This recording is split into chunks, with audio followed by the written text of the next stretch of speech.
aja nih. Susah kali nggak sih? Sumpah aku bisa jawab? Enggak, aku mau gila jawab itu kok kayak saking susahnya aku nggak tahu mau jawab apa. Iya makanya. Itu lama kayak sumpah.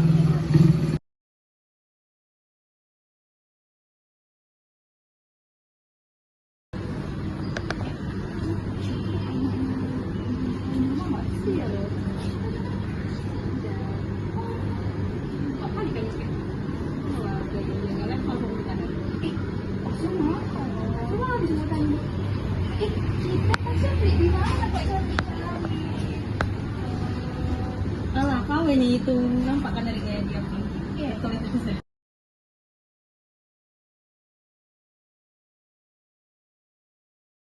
Iya kan, tengok lagi. Iya kan.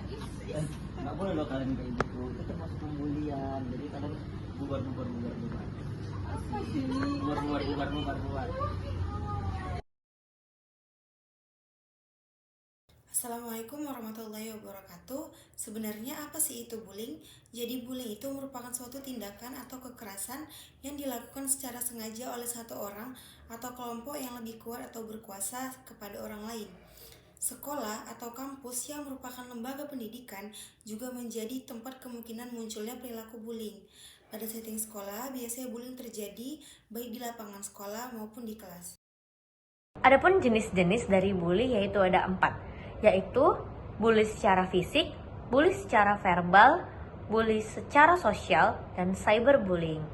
Bully secara fisik contohnya itu seperti menendang, menjambak, dan kemudian bully secara verbal yaitu seperti menghina dan mengejek.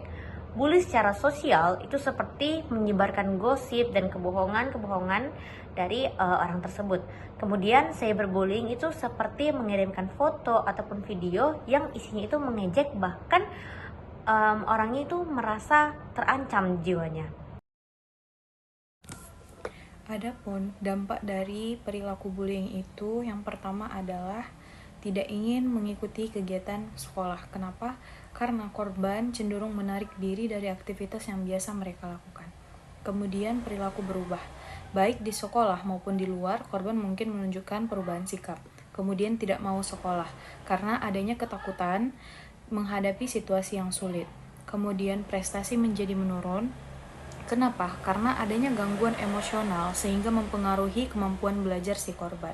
Kemudian sifatnya menjadi berubah, jadi lebih tertutup atau mudah marah. Kemudian korban juga bisa mengalami keluhan fisik seperti sakit kepala, sakit perut, atau penyakit lainnya. Cemas dan khawatir karena mengalami tekanan emosional pada diri korban. Assalamualaikum warahmatullahi wabarakatuh. Jadi di sini saya akan mencoba untuk menjawab pertanyaan. Jadi apa sih yang sebenarnya yang harus kita lakukan kalau misalnya ada kerabat kita ataupun keluarga kita yang mendapatkan perilaku bully? Jadi ada beberapa hal yang bisa kita lakukan untuk mendukung mereka. Jadi yang pertama itu adalah mengajak mereka untuk berbicara. Nah, maksud mengajak mereka untuk berbicara di sini adalah membiarkan mereka untuk menyampaikan perasaan mereka terhadap apa yang mereka rasakan ketika mereka mendapatkan pembuliing dari beberapa pihak.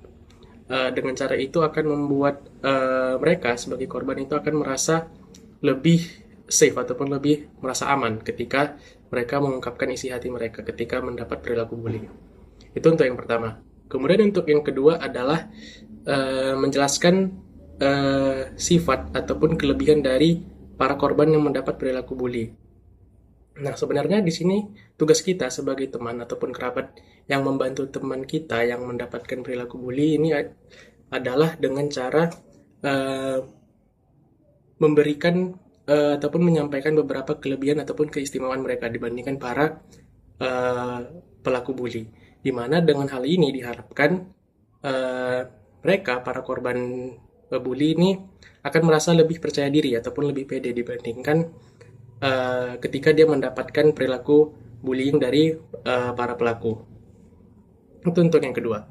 Kemudian untuk yang ketiga adalah selalu temani korban bully, di mana tentunya para korban bully ini tentu saja akan mendapatkan tindakan yang kurang enak ataupun dapat mengganggu kesehatan mental mereka, dan sebaiknya para korban tersebut ditemani oleh bisa itu untuk kerabat terdekat ataupun keluarga, agar bisa membantu mereka lebih merasa aman ketika mereka didukung oleh orang-orang di sekitarnya.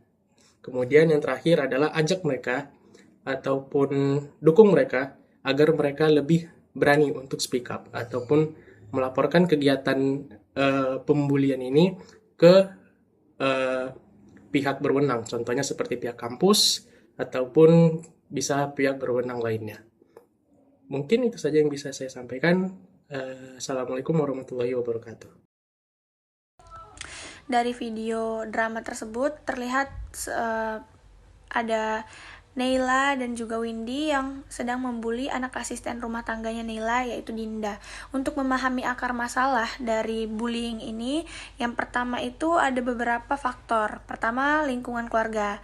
Biasanya anak-anak meniru apa yang mereka lihat. Jika orang tua mereka memperlakukan asisten rumah tangganya dengan kurang hormat, maka anak tersebut akan bisa memiliki rasa kurang hormat juga kepada orang lain. Kemudian jelas di video drama tersebut, bullying ini terjadi, salah satu faktor terbesarnya adalah ketidakseimbangan kekuasaan, yang mana anak asisten rumah tangga ini dianggap tidak punya kuasa untuk melawan si Neila dan temannya yang merupakan anak majikan dari ibunya Dinda. Kemudian dari video tersebut akan memiliki dampak besar terhadap pelaku maupun korban. Jadi dampak pada anak ERT dari faktor psikologisnya itu bisa merasa lebih rendah diri, trauma, ataupun mengalami gangguan kecemasan. Untuk sosial, anak korban bullying mungkin kesulitan untuk mempercayai orang lain untuk membangun pertemanan di masa depan. Untuk dampak pada si pelakunya, tidak adanya perkembangan moral yang mana merendahkan orang lain itu dapat membentuk kepribadian mereka yang kurang empatik nantinya. Kemudian adanya cenderung mengalami kesulitan dalam menjalin hubungan yang sehat karena mereka biasanya pelaku ini akan mendominasi jika berteman.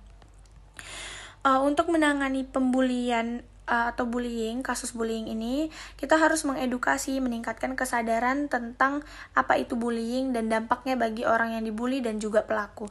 Kemudian untuk intervensinya kita harus melibatkan orang tua, guru, dosen, dan orang pihak-pihak yang berwenang untuk menghentikan perilaku tersebut. Untuk pendampingannya, kita bisa memberikan dukungan psikologis kepada korban dan rehabilitasi kepada korban jika sudah parah terjadi kasus bullying ini. Mungkin itu saja yang bisa saya sampaikan. Assalamualaikum warahmatullahi wabarakatuh.